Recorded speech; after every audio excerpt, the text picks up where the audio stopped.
주 여호와께서 이같이 말씀하셨느니라. 내가 이스라엘 땅에 대하여 손뼉을 치며 발을 구르며 마음을 다하여 멸시하며 즐거워하였나니 그런즉 내가 손을 내 위에 펴서 너를 다른 민족에게 넘겨주어 노략을 당하게 하며 너를 만민 중에서 끊어버리며 너를 여러 나라 가운데서 패망하게 하여 멸하리니 내가 주 여호와인 줄을 너희가 알리라 하셨다 하라. 아멘. 샬롬. 사랑하는 큰습드림교회 성도 여러분, 오늘도 주 안에서 주시는 말씀으로 승리하시기를 소망합니다.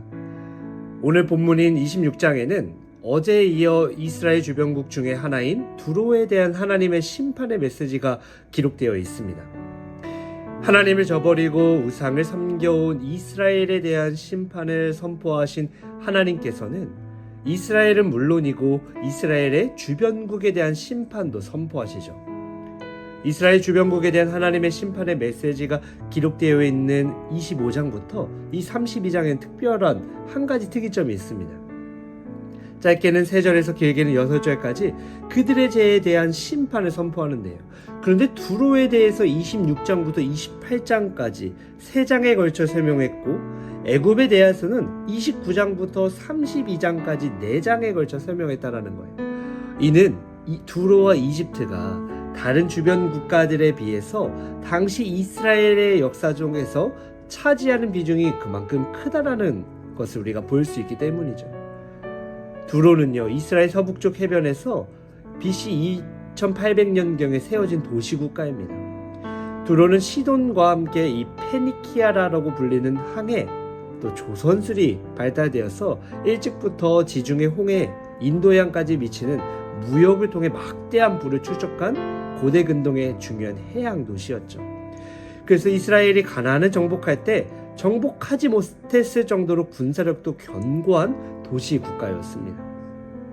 앞장에서부터 살펴본 것처럼 같은 히브리 혈통이면서도 이스라엘을 적대시했던 암몬과 모압과 에돔과는 달리 전혀 다른 민족인 두로는 이스라엘과 형제 계약을 맺을 정도로 아주 우호적인 관계를 유지했죠. 그래서 다윗 왕 시절에는 두로 왕 히람은 이 백양목과 목수 그리고 석수들을 보내서 다윗 왕의 궁전을 짓게 하게 됐습니다. 그리고 이 관계는 솔로몬 시대까지도 이어져서 두로 왕은 백향목과 잣나무를 보내 성전을 짓는 데 도움을 주었고 솔로몬은 두로 사람인 히람을 데리고 와서 성전의 녹기둥과 바다 그리고 제사용 기물과 성전 기구들을 만들게 했죠. 그리고 이에 대한 보답으로 갈릴리 20개 성읍을 이 히람 왕 두로 왕에게 주기도 했습니다. 이처럼 이스라엘과 오랫동안 돈독한 유대 관계를 맺고 있었던 두로에 대해 하나님께서는 여호야긴 왕이 포로로 잡혀온 지 제11년 어느 달 초일에 심판을 선포하십니다. 그날은 예루살렘이 바벨론에게 포위당한 날이었죠. 포위당한 예루살렘은 18개월을 버티다가 함락이 되었으니 하나님께서 두로에 대해 심판을 선포하신 시기는 예루살렘이 함락되기 얼마 전이라는 사실을 우리는 알 수 있습니다. 함락되기 전에 예루살렘의 상황은 비참했다라는 거예요. 기근이 얼마나 극심했는지 자녀를 잡아 먹을 정도로 그 처참하게 그지없었다라고 하죠. 그런데 두로는 예루살렘의 멸망을 마치 기다렸다라는 듯이 기뻐합니다.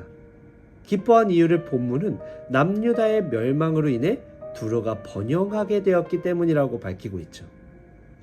남유다의 멸망이 어떻게 두로의 번영으로 이어질까요? 두로는 애굽과 통상하기 위해서는 남유다의 영역을 지나가야 했고 이때마다 통과세를 지급해야 됐습니다.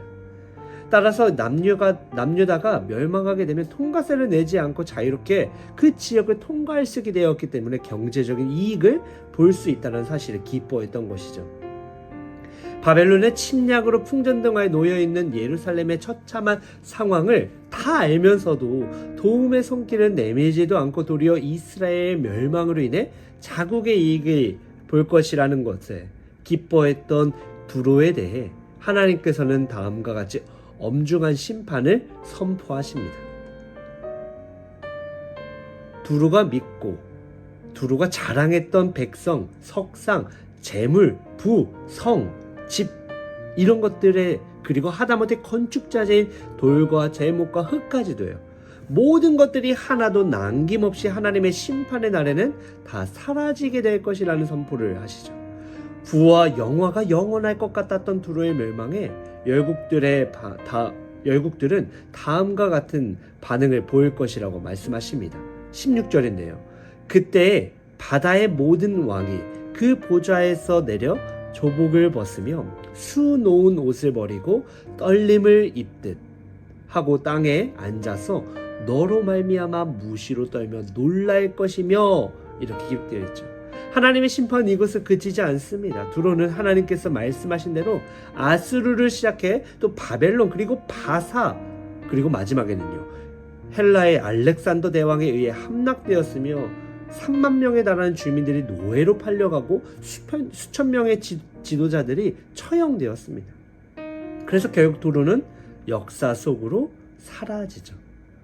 부귀와 영화의 대명사처럼 불렸던 해양 무역국가인 두로의 멸망이 역사적으로도 얼마나 큰 사건이었는지를요 예수님께서도 인용하실 정도였습니다. 예수님께서 많은 기적을 행하시면서 복음을 선포한 말들이 회개하지 않자 다음과 같이 꾸짖으시죠. 마태복음 10장 21절부터 22절인데요. 화이트진저 고라시나 화이트진저 베세다야 너희가 너희에게 행한 모든 권능을 두로와 시돈에서 행하였더라면 그들이 벌써 베옷을 입고 제에 앉아 회개하였으리라. 너희에게 이르노니 심판날에 두로와 시돈이 너희보다 견디기 쉬우리라.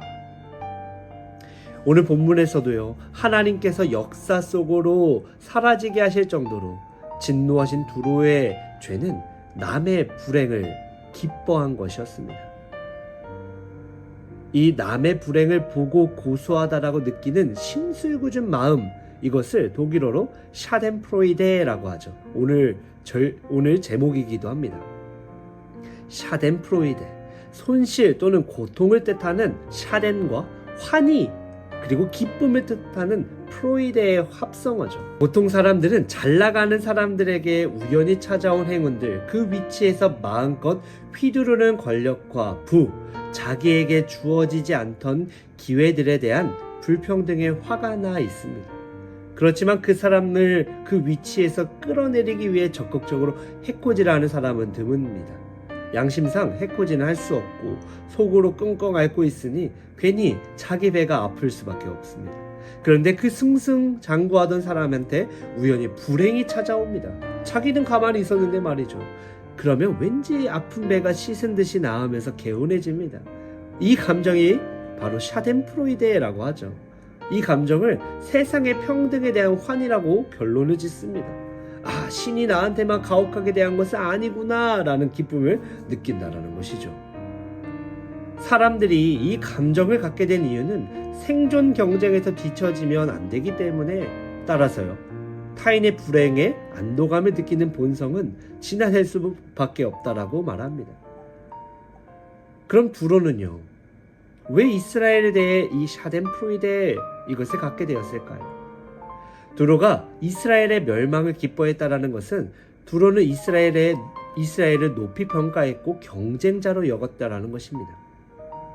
낮은 자존감의 소유자는 자기보다 우월하다고 생각하는 대상에 대해 시기하고 질투합니다.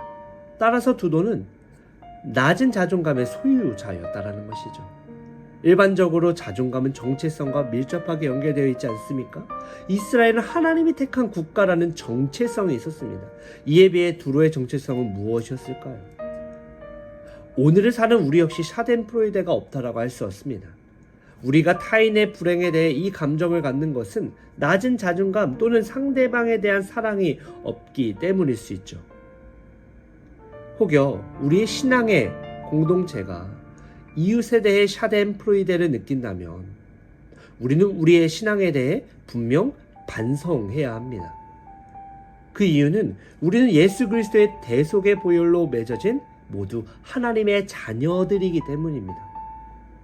그렇다면 신앙 공동체에 속하지 않는 다른 사람들에 대해서 샤덴프로이데를 갖는 것은 괜찮을까요?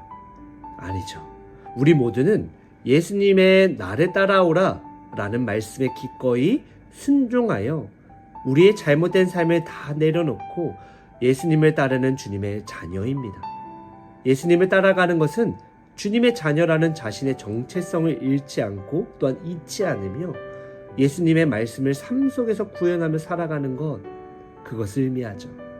어려움을 함께 나누거나 좋은 일에 진심으로 기뻐해 줄 이웃을 찾아보기 힘들어서 마음이 씁쓸한 요즘, 가깝다라고 생각했던 사람들로부터 도리어 더 크게 실망하고 상처받을 때가 많은 요즘의 문제를 우리가 함께 경험하고 있습니다. 자신의 이익만을 추구하며 자신의 주장만이 옳다라고 목청을 높이며 이웃을 질받는 극단적인 이기적인 사회를 우리가 살아가고 있지 않습니까? 사랑하는 여러분, 우리의 신분이 참이요 진리신 주님의 자녀라는 사실을 우리는 잊지 말아야 합니다.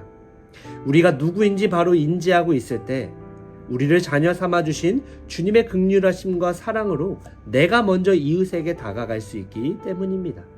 바라기는 우리 안에 샤덴프로이데를 내려놓고 주님을 따라 진리의 좁은 문, 생명의 좁은 문, 협착한 길, 그 긍휼의 좁은 문으로 들어가는 복된 인생이 되시기를 우리 주님의 이름으로 간절히 축원드립니다. 함께 기도하겠습니다. 새로운 하루를 말씀과 기도로 시작하게 하시니 감사합니다.